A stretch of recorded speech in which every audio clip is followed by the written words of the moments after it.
From Kansas State University, this is Agriculture Today. Eric Atkinson with you.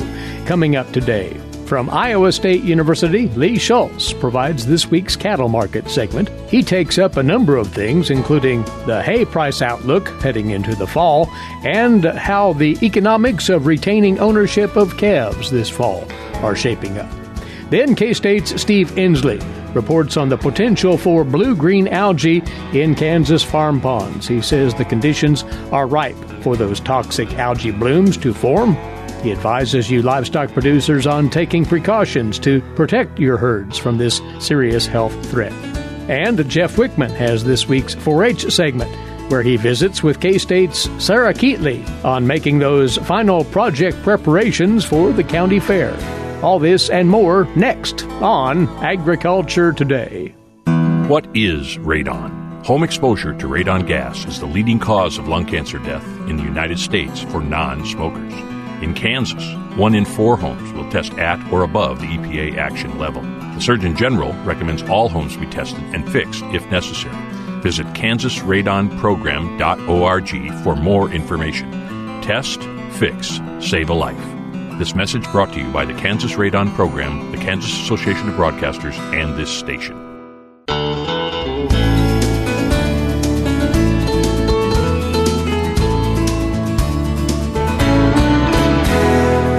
Thanks for listening. This is the K-State Radio Network and Agriculture Today. For our cattle market segment to start off the week, we go down the line to Ames, Iowa, and livestock economist Lee Schulz of Iowa State University awaits to lend his thoughts on the cattle trades and the factors influencing those trades. Lee, we've a grab bag of things we want to get into today, but let's begin with a recap of last week's trade. The question seems to be coming up rather regularly right now. Is the fed cattle market reaching a bottoming out point? What are your thoughts? Well, I certainly think we're trying to find the bottom a bit here. As you see, trade has been fairly sideways, and we did that last week was fairly positive when you've seen really across the board considerable strength, especially for the June expiring contracts. You know, right now, as you look at futures, August is the low kind of hanging out there. I think we did pull some cattle ahead just because producers were looking to market here in June and not off that August contract. You know, looking at last year as a reference point, you know, we did hit kind of a low in July, and then we've seen prices rally from there. You know, I think a positive in this market is we are going to get a bit seasonally tighter here for supplies, and that should offer a bit of support to the market. So, you know, I think as we look at the markets now, if we're not there, we're pretty close to the low. August, there's a pretty wide spread between where August currently is trading and where June expired, so I'd expect that to narrow up a bit. And so I think, you know, we have some signs that are pointing to we are kind of settling at that low. There is fundamentals that are supporting the market. The market seems to be longing for some sort of inspiration from beef demand, Lee. That side of it's been rather sluggish of late. What are you seeing there? Well, I think we're definitely looking for some direction, and this year has just been an oddity when really you look at, you know, kind of the grilling season. Weather has been wet, it's been cool, and I think that certainly has shown a bit of an impact on beef demand. Retailers have really been doing all they can to really feature beef, but also realizing that we have a really glut of protein when you look across the whole red meat and poultry complex. And so, you know, I think prices are very competitive, and that certainly has had an impact on beef demand. But we've seen the sales occur. Box beef prices are higher than a year ago, and so, you know, I think there is still some strength in this market, but we are going to kind of go into that dog days of summer here, and that we would expect a little bit of least of steadying or potentially waning demand, and that could have an impact on the cattle market. We do want to lend attention here to a couple of USDA reports which were issued last week, and neither of which is directly applied to the cattle market or cattle production. But the USDA's crop acreage report coming out last Friday morning. It was decidedly bearish for corn. The acreage posted there much, much higher than trade analysts had anticipated. Is that much of a help for the feeder cattle sector if, in fact, those numbers would come to fruition? Well, we've seen corn sell off to the lowest point since June 6th. It seems longer than that, really only about 3 weeks ago, but we did see an impact really on Friday late in the feeder cattle complex. Friday prices were all up. We did see a midweek really price rally that I don't think was really centered on the corn market. I think again the market was just looking for some direction. Certainly, this is helpful to the feeder cattle market, but also realizing that really, forage conditions have been incredible too. So I don't think the corn market was such a pitch point, maybe as compared to other levels. I think potentially you had some follow through too for the deferred fed cattle contracts because it's a little bit cheaper to feed those cattle as the market is currently showing. But I would really kind of discount this current information out of the USDA because this has really been a certainly not a year we can benchmark against. Indications they're going to resurvey 14 states to get a better handle on that corn acreage. So that market could really see a wild ride, and certainly that could have some impact on feeder cattle futures. So the story yet to be fully told there. How about the USDA's quarterly hogs and pigs report? It came out last Thursday, and potential spillover impacts on the cattle trade from those numbers, Lee. Well, there wasn't too many surprises out of the hog and pigs report. Probably the two big surprises were the large market inventories of 180 pounds and over hogs, but realizing most of those were already slaughtered, so they're already impacting the market. And going back to my comment that, we're dealing with a lot of protein right now on the market. March, May, pigs saved per litter, and the pig crop was much larger, which suggests kind of deferred supplies are larger in the hog market. So, while I don't think there was too many surprises in this market, it did confirm there's rather large supplies of hogs currently and coming, and just really adding really to the need to find a home for all this protein. And domestically, there's going to be considerable competition really across all those spaces. But we've seen this before, and last year we set a record with protein supplies, and so I think we've shown the ability to move that product. But it's going to take strong demand, and that's really what's going to drive prices here, short and long term. And that gets back to trade issues and a whole host of related matters there. So we'll be watching all that closely. Lee, you mentioned earlier the forage supplies that appear to be ample around the nation, generally speaking, for cattle producers. Actually, you've been keeping a close eye on pasture and rangeland conditions, as well as the hay market price potential. And both of those indicating that, yes, indeed, we've had a pretty good year in as far as forage production. And a much-needed year, I think, after the last several where we've seen, considerably dry conditions with the slide in feeder cattle and calf prices, that has tightened margins for cow-calf producers as we look at fall marketings here. So anything we can do to kind of get a handle or decrease those costs are important. And we've really seen that in forage and range conditions. Kansas, I just noted that they don't have any pasture range conditions in very poor. It's certainly been some time since we've seen that. And on the flip side, there's 78% that are in good to excellent condition. I really think that speaks to the hay prices in Kansas. The other hay, so which would be beef cattle hay, is $33 per ton lower than a year ago levels. Alfalfa prices are $9 per ton lower than year ago levels. You contrast that to Iowa here, where we're seeing other hay prices $8 higher and alfalfa $42 higher. So I think really it shows that regionally conditions are much different, and that's certainly going to impact cost of production for producers in two relatively close states, being Iowa and Kansas. But overall, I think this is one of the very bullish factors for the cattle market of not only the cow-calf sector, but any backgrounding retained ownership going into this fall could be very beneficial given that we've seen the slide in calf prices. And in fact, you have made a presentation or two lately on potential returns to retaining calf ownership this fall.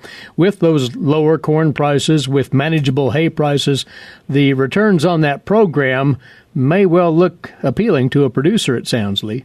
They do, and I think it's never too early to really plan ahead. And, anytime you're planning ahead, you're having a good eye on the market and kind of can make decisions when there's opportunity out there. Right now, my value of gain projections range anywhere from about $65 per pound of gain all the way to $85.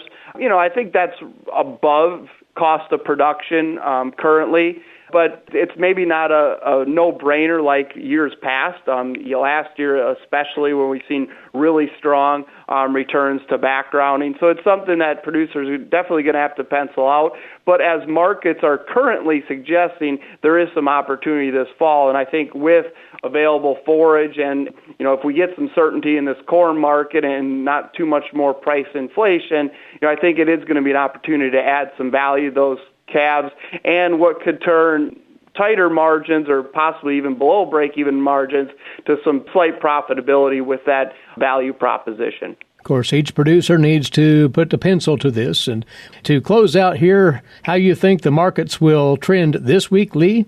Well, packers are going to be buying for a holiday-shortened slaughter week, but also realizing they're booking many of their post-4th of July needs. I think we've seen a bit of strength in the market on Friday, especially in the feeder cattle market. This week is likely could trade a bit choppy, but also, I think one big fundamental factor driving this market is we've seen feedlot marketing very current, and that's because we did pull some cattle ahead in June. Cattle are rather green out there. We've seen significant lower slaughter weights. We've seen grading data showing that those cattle could use a few more days on feed, which means we're pulling them ahead. Which I think could be supportive of this market maybe this week and really looking at July potentially. Lee, your insight's always appreciated, and we will catch up with you again in a few weeks. Many thanks to you. Thank you. He is Lee Schulz out of Iowa State University, a livestock economist there, and he's among those who share their comments on the cattle market trends with us each Monday here on Agriculture Today. Did you eat today? Thank a farmer. A way to get more involved in agriculture is through 4-H and FFA. Through 4-H and FFA, we have been given multiple opportunities to grow as leaders and learn more about agriculture. You can learn skills related to jobs, public speaking skills, and you get the opportunity to travel around the country and meet new people.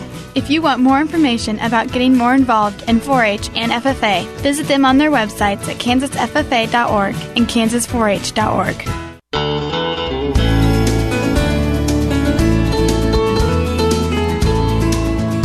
Welcome back to Agriculture Today, and quite well into the summertime now. It's officially here. And so too is a toxicity threat that we've found in recent years in our farm ponds and other water impoundments in Kansas. This is of concern to livestock producers for sure. That is blue-green algae. And we've invited over from the College of Veterinary Medicine here at Kansas State University, veterinary toxicologist Steve Ensley, to visit with us once more, and this time about that algae, what it is, and just what dangers it poses to cattle and other livestock. And Steve, this compound has definitely become a regular presence in the summertime in Kansas. Yeah, it's the whole blue-green algae issue seems to have gotten more frequent in the last 15 or 20 years, and so historically we had issues during the summertime with blue-green algae, but it usually wasn't widespread and not repeatable year after year. So we always had sporadic cases, but I'd say in the last 10 years it's been increasing, at a more rapid rate. And then if we've had problems one year in a pond or surface water, it's more likely we'll have another problem the next year, where that wasn't always the case. So, large bodies of water, surface water is what's always affected, and then water that's not moving when it's warm, when the water temperature gets to be 75 degrees or so, increases the likelihood that we can have these cyanobacteria in the water bloom rapidly and then produce a toxin that can cause a problem. And it's also, related to runoff events, water runoff events. And so for this year, we've certainly had that issue, and we've been fortunate so far that the weather's been cool, and even though we've had a lot more water than normal, the cool weather seems to have slowed down the growth, until this last week or so. And we've gotten some samples. Actually started in March, at the end of March, around Council Grove, where we actually saw a blue-green algae bloom and some running water in a creek, which was not very common at all. But so we had some animal death loss associated starting back in March of 2019. But we've looked at water samples since then, and it hasn't been very widespread. But in the last week, we've had 3 or 4 positive samples that look like they have a lot. The blooms are starting to occur now. Can one visibly detect blue-green algae on the spot? Is it easily identified and distinguished from other algae out there? So sometimes that is a big issue because it's not readily apparent what is going on. A lot of the samples we get actually are more vegetation that grows, on the pond. And so I tell everybody, if they're concerned and they want to send it in, we can look at it. And if we look at it and there's no issue, then we don't have to do anything with it. We don't have to do any more analysis with it. But typically what we're looking for is that when the water changes color, it looks green or blue or sometimes even orange, it can be different colors. We call it blue-green algae, but it's not restricted to those colors. But it's one that looks like there's paint in the water. Sometimes occasionally, we'll have a matte growth on the surface, but not always. So yeah, if you see something different about your pond or your surface water, you need to check it out, investigate it. If it looks like it's an issue, you can certainly send water in. We can take a look at it and see what we find there. Well, Steve, what makes this algae toxic as opposed to other plant growth, aquatic growth in ponds or in moving water in creeks? We don't know exactly what makes the bacteria turn on to make toxin because they can be present but not produce toxin. So sometimes that can make the issue of exposure, a little difficult because sometimes because we test water that when we look at it, we don't see the blue-green algae presence there, but we have another way to measure to see if toxin is there, and we'll find toxin when the algae isn't there. If the algae are there and no toxin, it's not an issue. If the algae are there and produce toxin, then we can see issues. What are the detrimental effects on livestock? So the one in Kansas, the main blue-green algae that we have that blooms at the most frequent rate and produces more toxin than any is one we call microcystin. And we can look at the water microscopically and identify that one there. And that's also a blue-green algae that we look for toxin. That's blue-green algae microcystin is the toxin. So we can look at the water to see if we see either one of those things there. And they typically produce liver toxin, so we call that hepatotoxicity. There's another algae, another group that we see that produce toxins, Anabina and some others in that group, and they produce more of a neurotoxin. The neurotoxin is the one that can kill animals very rapidly. Both of these are very potent at small amounts, but the one we see where animals drink out of a pond and we see, and they die close to the pond rapidly within minutes to hours after they've ingested it, that can be the Anabina toxin. The one that causes liver damage typically takes a couple days for the liver to be damaged to the point where they're sick, and then we see the effects. So the two main, we call them target organs, are the nervous system with Anabina and the liver with microcystin. And the livestock don't necessarily have to ingest the algae, but right. The water around that bloom. Right. The other issue is that these are wind-driven events, so when the downwind side of the pond, if they concentrate the algae there, and that's where the toxin concentrates, and they drink out of that side, we'll see adverse health.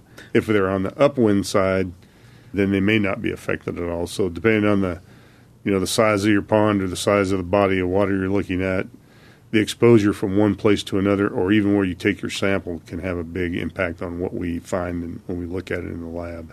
And once a bloom has established in a pond, it can hang around for a while? Right. That's the other bad issue is that typically if conditions are right, if the water's still and the water's warm, and we've had a previous rainfall event where we feel like these are nitrogen and phosphorus driven, so we had a rainfall event that delivered some nitrogen and phosphorus to the surface water, and then we get warm weather and still weather, then those are perfect conditions to have these explosive blooms, and that's when we see the biggest issue with animal health.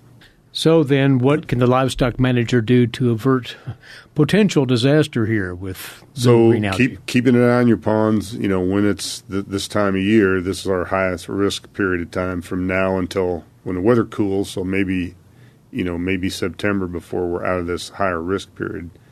Try to have as much grass buffer strips between any adjacent crop fields and our surface water so we can slow down any movement of nitrogen and phosphorus into that water.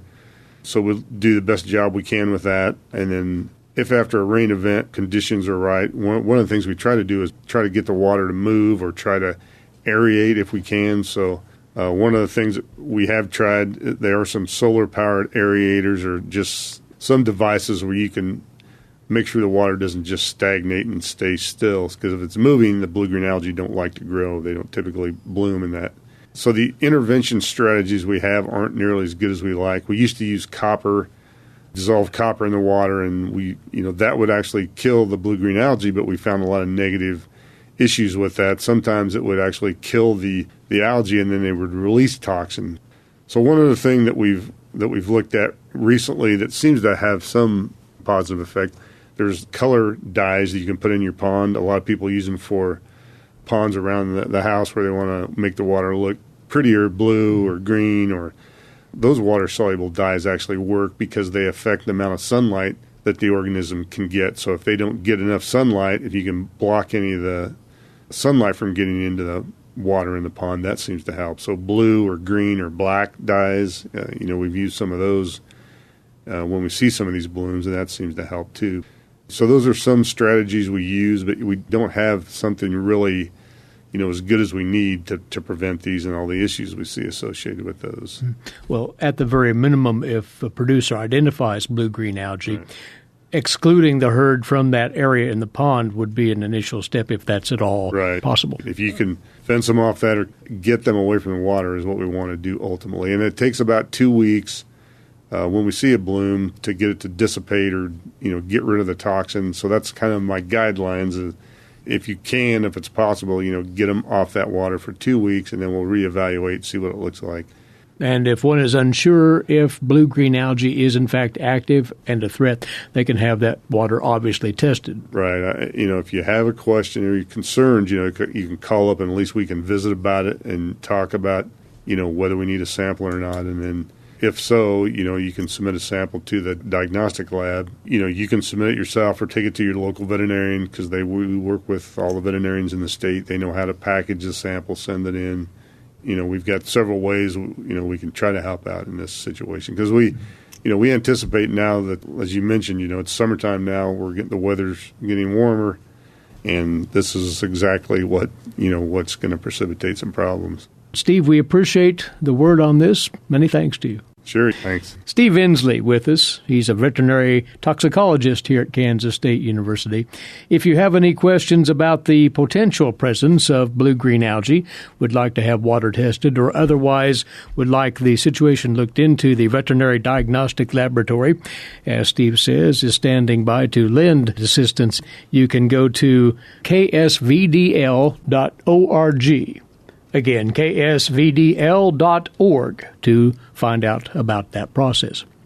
You're listening to Agriculture Today, and we'll be back shortly on the K-State Radio Network. Agriculture and food systems are the main drivers of the Kansas economy, but must be improved in order to feed the world's growing population. How are we going to do so? Reduce food loss, find ways to preserve grasslands, and help families stretch their dollars. Global food systems is one of the 5 grand challenges K-State Research and Extension is addressing. To learn more, visit www.ksre.ksu.edu.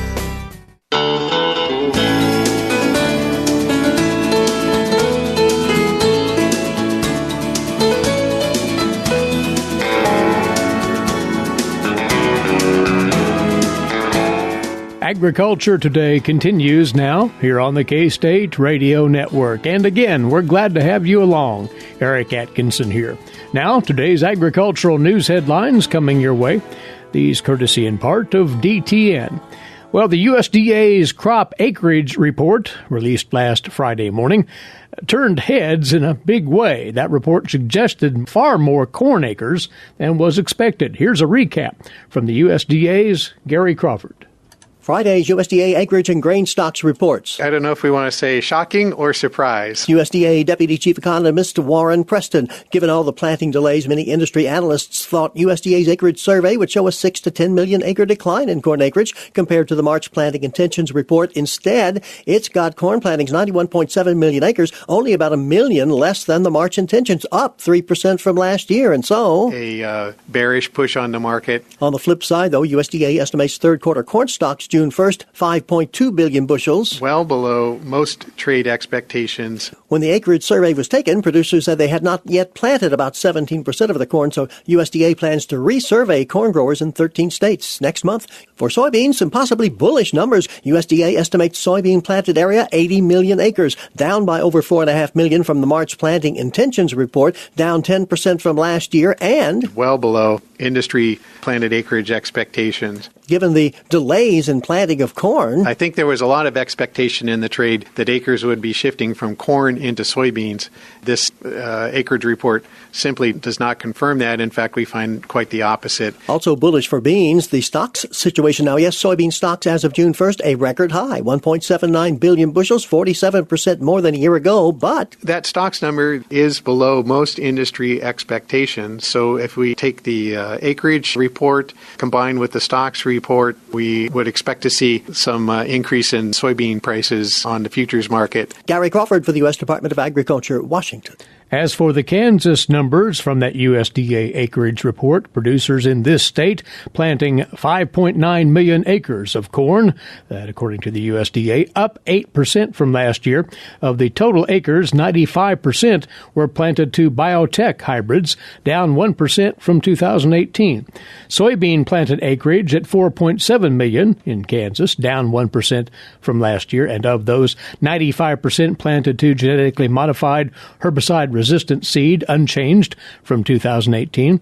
Grain sorghum planted for all purposes, estimated at 2.65 million acres, down 5% from last year. Oil sunflower planted area, 60,000 acres, up 40% from last year. Non-oil sunflower planted at 15,000 acres, up 50% from last year. And cotton acreage planted in Kansas, estimated at a record high 185,000 acres, up 12% from last year.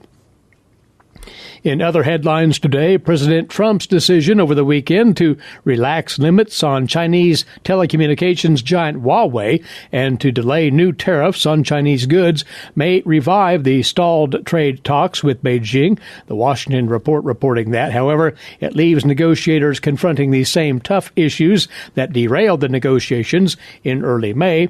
The president's move was welcomed by business groups that have been hurt by the multiple rounds of tariffs on Chinese goods and who feared greater damage if he proceeded with his plans to tax a further $300 billion in imports. But lawmakers in both parties objected to the decision to allow at least some U.S. companies to continue supplying Huawei, despite last month's Commerce Department order to halt sales to the company because it imperiled U.S. national security. During a news conference following his meeting with Xi, the president provided scant details of the plan to resume negotiations that collapsed 6 weeks ago amid the U.S. complaints of Chinese backsliding. The president announced no date for his chief negotiator, U.S. Trade Representative Robert Lighthizer, to meet with Chinese Vice Premier Liu He, who is at the helm of Beijing's bargaining team. The president also set no new deadline for reaching a deal. In exchange for the flexibility on Huawei, the president said that China had agreed to large purchases of U.S. farm goods starting almost immediately, but he disclosed no specifics, and Chinese officials did not confirm that offer. The two leaders began negotiating last December at the G20 summit in Buenos Aires, but the talks, as you know, faltered in early May. In response, the president more than doubled tariffs on $200 billion of Chinese goods and threatened to hit an additional $300 billion in imports with new levies.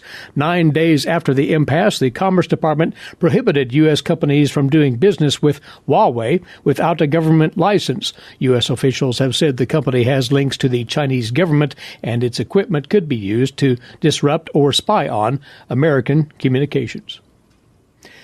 Next up for you on Agriculture Today, the weekly feature from the Kansas Forest Service here at Kansas State University, Tree Tales. Here's K-State Forester Charlie Barton. Charlie? We have had too much rain this spring, with reservoirs overflowing and rivers at flood stage. This does provide good growing conditions, though, for the state's pastures and rangelands. The stock ponds are full, and the extra rain is generally good for people interested in growing trees. But the extended periods of wet weather this year are also ideal for many fungal diseases. Rust diseases on members of the apple and pear family, ash rust, anthracnose on sycamore and oak, and tip blight on pines are all promoted by wet weather. Each of these diseases has a specific time when the host is susceptible, which is usually when the new leaves are just expanding before they have hardened off. However, the symptoms often do not obviously show until well into the summer. Some of these diseases are very serious health concerns for the trees, while others are just a nuisance unless they occur year after year, which can then weaken a tree and reduce its growth. One example of the serious diseases is Phoropsis tip blight on pines. This disease is spread when the new needles are just expanding in late April and early May, then the new growth will be stunted and die in late June or early July. The loss of growth and new foliage can weaken a tree severely, and valuable specimens are often sprayed to prevent this. An example of a nuisance disease would be the rust diseases on apple and pear trees. The older leaves on the pear tree in my own yard are just covered with fuzzy orange bumps from the cedar quince rust. I have a heavy fruit set this year in my pears, and I hope the defoliation from the rust does not affect the growing fruit. Older leaves, which emerge earlier, are healthy and green, although cedar apple rust can be so severe as to completely defoliate a crabapple by midsummer. An easy solution for rust is to make sure you select a rust-resistant variety at the nursery before planting. You've been listening to Tree Tales. I'm Charles Barton, a forester with K-State Research and Extension. Thanks, Charlie. Well, it is July the 1st. That means that the Kansas County Fair season is, amazingly enough, here. And you 4-H'ers, are your projects ready to go, or nearly so? That'll be the topic that's talked up by Jeff Wickman and his guest during this week's 4-H segment. That's coming your way after the break here on Agriculture Today. While many people know hunger is an issue in developing countries, it is also a problem in our own backyards. In 2010, 1 in 7 Kansans struggled to put adequate food on the table. 2 K-State Research and Extension programs are tackling this problem. The Family Nutrition Program and Expanded Food and Nutrition Education Program reach thousands of Kansans in more than 70 counties. They learn how to eat healthy with a low budget. For more information about these programs, visit ksre.ksu.edu.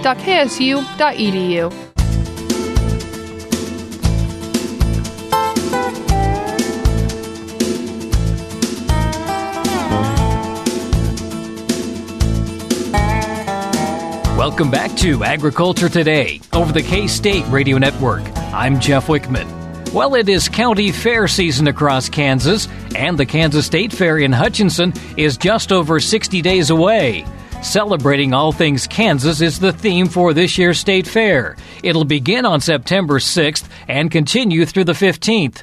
Kansas 4-H Events Coordinator Sarah Keatley says that this is a busy time for 4-H youth who are getting ready for their local county fair and trying to qualify for the State Fair. Sarah, one thing everybody looks forward to in the summers around Kansas are the county fairs and then the state fair. And you were telling me that really the preparation begins with the county fairs for the state fair. Absolutely. So right now, as youth and 4-H'ers are getting ready to prepare themselves for their county fair, is the time to start thinking about your state fair exhibits. You want to see what qualifications are needed at your county fair level, and then take those and look at the Kansas State Fair book and compare your exhibit to those standards as well in the state fair book so that you know what you need to do at the county level in order to prepare for the state level. When you talk about that, that means getting a certain level with your project? Yeah, so that varies from different local extension units, and 4-Hers would need to check with their local extension office about what qualifications they need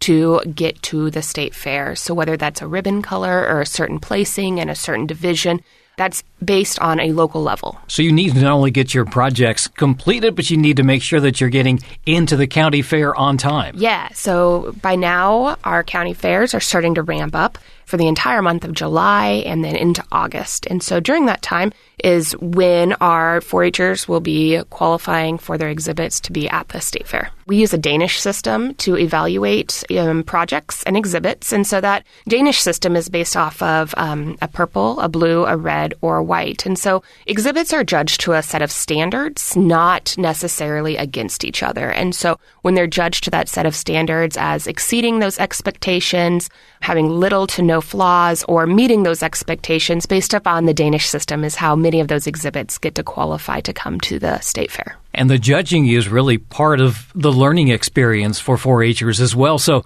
those who have been through this before know a little bit about what to expect. Somebody who's new to the program, this is going to be a new experience for them. It will. And at the county fair level, a lot of our youth have the opportunity to participate in consultation judging. So those 4-Hers are able to visit with the judge, talk about things that they learned, things that they could improve on, things that they did well with their projects. And so when they do that, they're able to take those projects back home after the county fair if they need to make any kind of improvements, enhance something, if they learned something in the foods and nutrition project. So a way that they could make a quick bread easier or a better quality, they have that opportunity to practice on those exhibits. There's also safety concerns. There are things you need to do with your animals, things that you need to do when you're cooking to make sure that everything is safe for the judges. Yeah, absolutely. Our state fair book actually goes through a lot of those food safety guidelines, and there are a lot of resources in the Kansas State Fair book for 4-Hers and family members to learn about what makes good food preservation items as well as what qualifies to come in the foods and nutrition. We don't know what projects will be coming to the state fair as of right now, but about 2 or 3 weeks before the state fair, we start to have a better idea of some of those projects those kids have really driven down and have gone deep into those project areas. And so 2 or 3 weeks before the state fair, we start to have a better idea of some of those really intense projects that come. Are there some areas that you're starting to see some growth in? I know there's a bigger emphasis now on some of the STEM type activities. Are you starting to see some more entries in those areas? We are. We have a very large space tech, science, technology, engineering, mathematics project area, and that just grows every year. Grows with new project areas as well as some of the traditional ones. Rocketry continue to increase each year. One thing we're excited to announce for the second year in a row is that we will have our Ag Innovators experience. And so we have youth from several different local extension units who will be participating at the state fair on Ag Innovators Day at the state fair. And so those youth have been working on solving problems in their community related to agriculture. As you mentioned, county fairs getting underway, and this is the time to really start fine-tuning those projects. So I guess we're kind of what you would maybe call to crunch time for some of these. We are. For some of our 4-Hers and some of our county fairs, we are down to crunch time. I like to encourage our 4-Hers to not wait till the night before. Start practicing, start working on those things now so that you are not frantically working on those projects at the last minute. And for some of these, they're just coming off maybe spending some time at summer camp because that's mostly through June. So absolutely. So June was our 4-H camp season. We just wrapped up camp earlier this week. And so those 4-Hers are switching gears and getting ready for county fair season and finalizing those projects and putting those last minute touches on their different items. A busy time, but also an exciting time, and I'm sure that they really want to see how people react to their projects. Yeah, definitely. Our 4-Hers really enjoy showing those projects off at their local county fairs. They enjoy sharing those projects with their communities and then taking those to the state fair and sharing those projects with people across the state. So last year, we actually had an opportunity for kids to make a video about some of their projects, how they made it, what they learned, and some things that they'd like to improve. And you can watch those videos on YouTube. We have their QR codes on those projects at the state fair. So we really encourage you, if you come to the state fair, to check out those videos. And we also feature those on our Facebook page throughout the year. A lot more innovation and a lot more ways to connect, not only at the club level, but really community-wide. Absolutely. As you mentioned, if you have questions, they can probably start with their club leaders. They're going to have a lot of the information. County Extension will also have some, and I imagine there's probably a lot of information on the 4-H website. There is. Our website is Kansas, KANSAS 4H.org. You'll find all of the Kansas State Fair information on that website. But like you said, Jeff, we encourage our 4-Hers and our families to reach out to their local extension offices first and foremost, because that's where they're going to get the information for their local county fairs and those guidelines that they need to follow. All right, Sarah, busy time for the 4-Hers, a busy time for you as well. We appreciate the update. Absolutely. Thanks, Jeff. That's Kansas 4-H Events Coordinator Sarah Keatley. Again, more information is available at county and district extension offices and online at kansas4h.org. The website also has a complete list of county fairs, searchable by date or alphabetically. The link for county fairs is under the Events and Activities tab. There's also a link on that page to a new county fair resource page that's filled with information for creating a positive 4-H experience at the county fair. And that'll do it for this edition of Agriculture Today. For Eric Atkinson, I'm Jeff Wickman. This is the K-State Radio Network.